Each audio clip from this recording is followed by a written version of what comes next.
Hi guys, welcome to the channel. In today's video, I'm going to show you how you can disable Snapchat calls. So the first step you simply need to do is to open Snapchat, and then you need to click on this message icon in the bottom.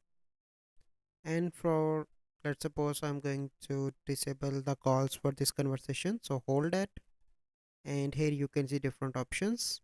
So here you can see change chat and notification settings. Click on that, and you need to here you can see that different options. So click on notification settings, and here you can see two options: mute chat, mute calls. So you simply need to mute calls. So here you can select the time. So I'm going to select until I unmute them.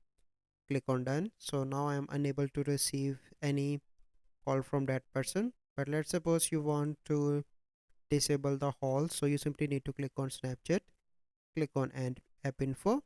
Here you can see permissions, and here you can see microphone. So you need to don't allow microphone permissions. So this is the process how you can disable calls on Snapchat. So I hope you find this video helpful. If you find this video helpful, must like this video, subscribe to our YouTube channel for future videos. We'll see you in the next video. Thank you, have a good day.